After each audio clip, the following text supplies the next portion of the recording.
इस वीडियो में हम बात करेंगे एक बहुत ही इम्पोर्टेंट टॉपिक के ऊपर। एंड ये ऐसा टॉपिक है जो हमारी लाइफ से बहुत ही ज़्यादा डायरेक्टली रिलेट करता है। आपने अक्सर इसके बारे में सुना होगा कि जो बोला जाता है अक्सर धार्मिक गुरुओं के द्वारा या फिर बहुत सारे रिलीजियस गुरु भी, और हमारे जो पुराने जो सोच एक विचारधारा चलती आ रही है वो भी काफ़ी बार बार इसका प्रचार करते हैं कि जो इंसान की लाइफ में जो पॉवर्टी है, जो गरीबी है, जो दुख हैं, वो उसके पिछले जन्म के जो कर्म हैं उसकी वजह से हैं। अगर कोई इंसान किसी गरीब घर में पैदा हो रहा है या फिर वो गरीब है, तो इसका कारण वो खुद है, क्योंकि उसने पिछले जन्म में कुछ ऐसे कर्म करे थे जिसकी वजह से उसको इस अगले जन्म में, इस जन्म में जो है गरीबी, जो पॉवर्टी जो है महसूस हो रही है, गरीब घर में वो पैदा हो रहा है।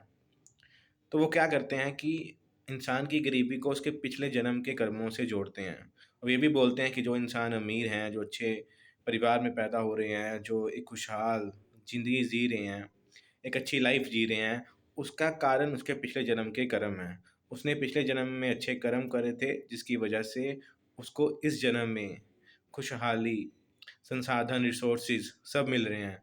और जिसको नहीं मिल रहे हैं, जो गरीब घर में पैदा हुआ है, उसका कारण उसके भी पिछले जन्म के कर्म है, क्योंकि उसने पिछले जन्म में बुरे कर्म करे थे। तो इस वीडियो में हम इसी टॉपिक के बारे में बात करेंगे कि क्या ये रियल बात है, ये या फिर एक बिल्कुल ही इलॉजिकल, अनसाइंटिफिक बात है जो सिर्फ़ और सिर्फ़ एक तबके के लोगों के द्वारा रची गई है, ताकि जो एक लोअर मिडल क्लास है, जो पुअर माने जो क्लास आता है, उसको उसके जो रिबेलिएशन है, उसके गुस्से को रोका जा सके, उसके अंदर के एक विद्रोह को दबाया जा सके। तो इस वीडियो में हम उसी के बारे में जो है बात करेंगे। सबसे पहली बात आती है कि ये सोच कहाँ से आ रही है? ये सोच का फ़ायदा किसको सबसे ज़्यादा होगा? आप खुद सोचिए, जब कोई इंसान एक अच्छे घर में पैदा नहीं हो रहा है, एक गरीब घर में पैदा हो रहा है, ज़ाहिर-सी बात है उसकी लाइफ़ में फिर बहुत सारी प्रॉब्लम्स आएँगी। वो एक अच्छी लाइफ़, एक बढ़िया ज़िंदगी नहीं जी पाएगा। उसको अपॉर्च्युनिटीज़, उसको मौके बराबर नहीं मिलेंगे, बल्कि उसे तो हर दिन, हर पल लड़ते रहना पड़ेगा। कभी किसी से अपने हकों के लिए, अपने राइट्स के लिए। वो लगातार इस चीज़ को महसूस करेगा कि मेरे साथ गलत हो रहा है। उसको गुस्सा भी आएगा, उसके अंदर एक विद्रोह की भावना पैदा होगी, एक रिबेलिएशन की वा जो फीलिंग है, वो पैदा होगी। तो इस फीलिंग को रोकने के लिए, इस जो विद्रोह को रोकने के लिए कुछ ऐसा एक वर्ग है जिसको हम बोल सकते हैं, जो स्पिरिचुअल वर्ग है, जो रिलीजियस वर्ग है, वो ज़ाहिर तौर पे, स्पेसिफिक तौर पे बार-बार इस बात का ज़िक्र करते हैं कि जो इंसान की गरीबी है, जो उसकी लाइफ में दुःख है, जो सफ़रिंग है, उसके पिछले जन्मों की वजह से हुए हैं। अगर वो पिछले जन्म में अच्छे कर्म करता, तो वो इस जन्म में गरीब जो है, दुःख भरा उसका जीवन नहीं होता। जैसे कि अमीरों का जीवन है, जो अच्छे लोगों का जीवन है, जो खुशहाल जीवन है, वो लोग इसलिए जी पा रहे हैं, रिच क्लास इसलिए रिच है, क्योंकि उन्होंने पिछले जन्म में अच्छे कर्म करे थे। इससे होता क्या है कि वो बार-बार विक्टिम को ही ब्लेम करते हैं। एक तो इंसान पहले ही एक ऐसे घर में जो है उसका जन्म हो गया, एक ऐसे गरीब घर में उसका जन्म हो गया, जिसकी वजह से उसकी लाइफ में बहुत सारी प्रॉब्लम्स हैं, जिसके ऊपर वो अपनी आवाज़ जो है, वो उठाना चाहता है। पर बार-बार उसको विक्टिम ब्लेमिंग करी जाती है। बार-बार उसको इस बात का एहसास दिलाया जाता है कि उसके साथ जो भी हो रहा है, वो उसके पिछले जन्मों के कर्मों की वजह से ही हो रहा है। इससे होता क्या है कि वो इंसान अगर इस बात को मान ले, तो ज़ाहिर-सी बात है वो कभी भी बाहर सिस्टम को, व्यवस्था को कभी सवाल ही नहीं उठाएगा। वो कभी इस बात पे क्वेश्चन ही नहीं उठाएगा कि वो जो है अमीर क्यों है और मैं गरीब क्यों हूँ। उसके अंदर इस चीज़ का कभी एहसास ही नहीं पैदा होगा कि मुझे भी अपने राइट्स के लिए आवाज़ उठानी है। क्योंकि वो इस बात को पहले ही मान चुका होगा, थैंक्स टू स्पिरिचुअल गुरुज़ और जो भी हमारी पुरानी विचारधारा चलती आ रही है, कि जो भी कुछ मेरे साथ गलत हो रहा है, मेरे साथ जो भी मुझे दुःख अनुभव हो रहे हैं, वो मेरे कहीं न कहीं पिछले जन्मों के कर्मों की वजह से हैं। इससे क्या होता है, कभी भी एक बाहरी बदलाव, एक बाहरी व्यवस्था में चेंज कभी नहीं आता। जिससे होता है कि एक क्लास हमेशा मेंटेन रहती है। अमीर और अमीर होते रहते हैं और गरीब हमेशा, उनके पास जितने भी संसाधन क्यों ना हो, उन्हें उसी के साथ एडजस्ट करना पड़ता है। उन्हें उसी के साथ सैटिस्फाई होने के लिए बोला जाता है। कि आपको इन्हीं संसाधनों में खुश रहना है, खुशियों का संसाधनों से कोई लेना-देना नहीं है। ऐसी बार-बार बातें जो कि आपने सुना भी होगा, धार्मिक गुरु, स्पिरिचुअल गुरुज़ बार-बार करते रहते हैं कि कैसे भी करके इनके जो विद्रोह है, जो रिबेलिएशन है, इसको रोका जा सके।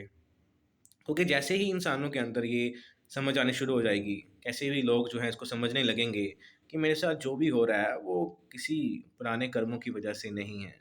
ये एक व्यवस्था में जो है गड़बड़ी है। हम जिस आर्थिक व्यवस्था में जी रहे हैं, जिस कैपिटलिस्टिक इकोनॉमी का हम पार्ट हैं, उस व्यवस्था की वजह से हम गरीब हैं। जैसे ही लोगों के अंदर ये जो है भाव पैदा होगा, तो ज़ाहिर-सी बात है लोग विद्रोह भी करेंगे, लोग रिबेल भी करेंगे। लोगों के अंदर एक जो अनसैटिस्फैक्शन का भाव भी पैदा होगा सिस्टम को लेकर, तो ज़ाहिर-सी बात है लोग सिस्टम के खिलाफ आवाज़ भी उठाएँगे, जिससे सीधा-सीधा जो असर पड़ेगा वो पॉलिटिक्स पर पड़ेगा, गवर्नमेंट पे पड़ेगा। तो ये सब लोगों की जो मिली-भगत जो करके वो ऐसा एक विचारधारा जो है रचते हैं, जिससे कभी भी जो लोअर मिडल क्लास है, जो पुअर क्लास है, जो मिडल क्लास है, कभी इन चीज़ों पे सवाल ही नहीं उठा पाता। क्योंकि उसे पहले ही ये बता दिया जाता है, उसे पहले ही कंडीशन कर दिया जाता है कि उसके साथ जो भी हो रहा है, वो उसके पिछले जन्मों की कर्मों की वजह से है। सबसे पहले तो ये बात उठती है कि पिछले जन्म क्या होते भी हैं? देखिए, हमारे जो पहले जो धर्म हैं, जो भी अभी भी धर्म चलते आ रहे हैं, उनका ये मानना रहा है कि हमारे शरीर में कोई आत्मा होती है, वो कभी मरती नहीं है, हमेशा अमर रहती है, जीती है और जो शरीर है वो मरता है। और आत्मा क्या करती है, वो बार-बार जो है जन्म लेती रहती है अलग-अलग शरीरों में एंड उसका जो जन्म होता है, वो पिछले जन्मों के कर्म के अनुसार होता है। तो सबसे पहला सवाल तो यही उठता है कि सबसे पहला जो जन्म हुआ होगा, वो किस आधार पर हुआ होगा? क्योंकि सबसे पहले तो जन्म होगा, फिर जाकर कोई कर्म होगा। तो जो सबसे पहले जन्म हुआ होगा, उसका आधार क्या रहा होगा? तो कभी भी इस जो क्वेश्चन का, इस सवाल का जवाब नहीं दे पाएँगे आध्यात्मिक गुरु। क्योंकि जैसे ही वो इस ज सवाल का, इस क्वेश्चन का आंसर देंगे, उनकी सारी जो विचारधारा है, वो वहीं पे ढह जाएगी। तो ऐसे करके बार-बार एक ही विचारधारा को प्रमोट किया जाता है। इससे होता क्या है कि जो पुअर क्लास है, उसके अंदर एक इन्फीरियॉरिटी कॉम्प्लेक्स पैदा होता है। वो आत्मग्लानि के भाव में जाता है। उसको लगता है कि बार-बार जो भी मेरे साथ गलत हो रहा है, वो मेरा ही जो है कर्मों का परिणाम है। एक जो गरीब बच्चा होता है, जब वो जाता है स्कूल में, उसको कभी भी अच्छे जो स्कूल में पहली बात तो एडमिशन नहीं ले पाता। उसको गवर्नमेंट स्कूल में ही जाना पड़ता है। आप तो जानते ही हो कि इंडिया में जो गवर्नमेंट स्कूल है, उसकी हालत कैसी है। फिर वो अच्छे कपड़े नहीं पहन सकता, अच्छा खाना नहीं खा सकता, अच्छे उसके जो है दोस्त भी नहीं बनते हैं क्योंकि फिर वही लोगों के अंदर एक भाव पैदा होता है कि मैं बड़ा हूँ, ये नीचा है। ये सब अर्थव्यवस्था का ही जो है, इकोनॉमिक सिस्टम का ही जो है रिज़ल्ट है। फिर बच्चे कॉलेज में जाना चाहता है, वो नहीं जा पाता। उनकी जो सैलरी होती है, वो भी इतनी ही होती है जिनसे उनका गुज़ारा नहीं हो पाता। तो ऐसे करके उनकी लाइफ़ में बहुत सारी जो सफ़रिंग जो है पैदा होती है, सफ़रिंग जो है इकट्ठा होती है। पर वो कभी भी उसके ऊपर सवाल नहीं उठा पाते। वो क्यों नहीं उठा पाते? क्योंकि उन्हें पहले ही इस बात का एहसास दिला दिया जाता है कि आपके साथ जो भी गलत हो रहा है, वो आपके पिछले जो जन्म आपने लिया था और उसमें जो कर्म करे थे, उसी का परिणाम है। और जो अमीर इंसान है, उससे आपको जलना नहीं है, जेलस फ़ील नहीं करनी है, विद्रोह नहीं करना है। इस भाव को नहीं लेके आना है कि उसके पास ये क्यों है, मेरे पास ये क्यों नहीं है। उसके पास अगर ये हो सकता है, तो मुझे भी ये चाहिए। ऐसा भाव आपको अपने भीतर नहीं लेके आना है। क्योंकि जो वो अमीर इंसान है, वो इसलिए अमीर है क्योंकि उसके पिछले जन्म के कर्म ऐसे हैं। तो ऐसी विचारधारा को बार-बार, बार-बार उसके मन में बिठाया जाता है। और इससे होता क्या है, आप खुद सोचिए एक लेबर क्लास होती है, वो काम करती है पूरा दिन, उसको पूरे मंथ वो कड़ी धूप में मेहनत करती है, 8-10 घंटे काम करती है, तब जाके उसे 10,000 15,000 मिलता है। और उसकी एक वाइफ़ है, माँ-बाप हैं, बच्चे हैं, वो कैसे अपने बच्चों को, अपने घरवालों को, अपने परिवार वालों को एक अच्छी ज़िंदगी कैसे देगा? ज़ाहिर-सी बात है वो ऐसी बहुत सारी चीज़ें डिमांड भी नहीं कर पाएगा, डिमांड भी मार्केट में नहीं होगी। भारत में, इंडिया में जो 80% पॉपुलेशन है, कम से कम वो ऐसी ही है। उसको पास अच्छा जीवन नहीं है, वो डिज़ायर नहीं कर पाती, वो माँग नहीं कर पाती। उसकी लाइफ़ में सिर्फ़ और सिर्फ़ जो है डिज़ायर होती हैं। डिज़ायर को पूरा करने की कैपेबिलिटी ही नहीं होती है। ज़ाहिर-सी बात है अगर आपके अंदर कैपेबिलिटी ही नहीं है डिज़ायर को पूरा करने की, तो मार्केट में डिमांड भी नहीं होगी। क्योंकि एग्ज़ाम्पल के तौर पे अगर कोई इंसान 10,000 रुपए कमाता है, तो वो 1 लाख की, दो 10 लाख की कार की डिमांड नहीं कर सकता, क्योंकि उसके पास इतना पैसा ही नहीं है। उसको खरीदने की कैपेबिलिटी ही नहीं है। ज़ाहिर-सी बात है, अगर कार को खरीदने की कैपेबिलिटी ही नहीं है 80% ऑफ इंडियंस में, तो जो कार की डिमांड है वो भी कम होगी। डिमांड कम है तो ज़ाहिर-सी बात है एम्प्लॉयमेंट भी कम होगी। एम्प्लॉयमेंट कम है इसका मतलब है लोगों की जेब में पैसा भी कम जाएगा, क्योंकि एम्प्लॉयमेंट ही नहीं है। तो ऐसा एक सर्कल, एक ऐसा पहिया लगातार चलता रहता है। जिसका कारण क्या है? जिसका कारण हमारी कैपिटलिस्टिक इकोनॉमी है। जिसमें जो सिर्फ़ पूँजी जिसके पास है, जिसके पास कैपिटल है, वही एक अच्छी लाइफ़ को जी सकता है, एक अच्छी लाइफ़ को जी पाता है। और बाकी जो उसके अंडर काम करते हैं, जो वर्कर है, जो लेबर है, उन्हें कभी भी इतना जो पैसे हैं, इतनी सैलरी मिलती ही नहीं है।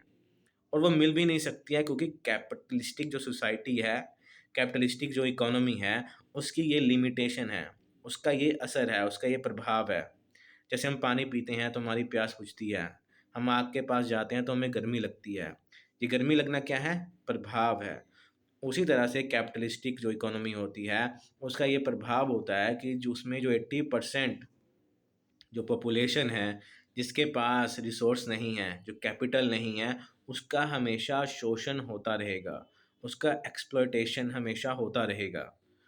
और इस तरह की जो रियल प्रॉब्लम्स हैं, जो रियल कारण हैं, जो रियल आपकी कोर समस्या है, उसका जो कारण, जो रीज़न है, ये बातों को बताने की बजाय वो ऐसी बातों को बोलते हैं, ज़ाहिर-सी बात आप सुनते भी हो, ये कौन बोलते हैं? आध्यात्मिक गुरु ही बोलते हैं कि आपके साथ जो भी है वो पिछले जन्म के कर्म हैं। और बहुत ही एक ईज़ी रीज़न उनके सामने रखते हैं, जिससे समाज में कभी भी असली जो कारण हैं, उन पे आवाज़ उठाई ही नहीं जाती।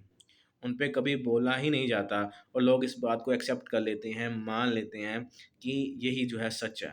और इस तरह से वो लगातार वो सिस्टम बरकरार रहता है, चलता रहता है। आज के टाइम पे भी जो स्पिरिचुअल गुरुज़ हैं, जो आध्यात्मिक गुरुज़ हैं, जो रिलीजियस गुरु हैं, वो बार-बार इसी चीज़ को बढ़ावा देते हैं। और हम जिनको जो है बड़ा मानते हैं, वो आप आज भी यूट्यूब वीडियोज़ पे देख सकते हो कि कैसे इसी बात को बढ़ावा देते हैं कि हमारे साथ जो भी गलत हो रहा है, हम अगर गरीब हैं, दुखों भरा हमारा जीवन है, वो हमारे पिछले जन्म के कर्म ही हैं।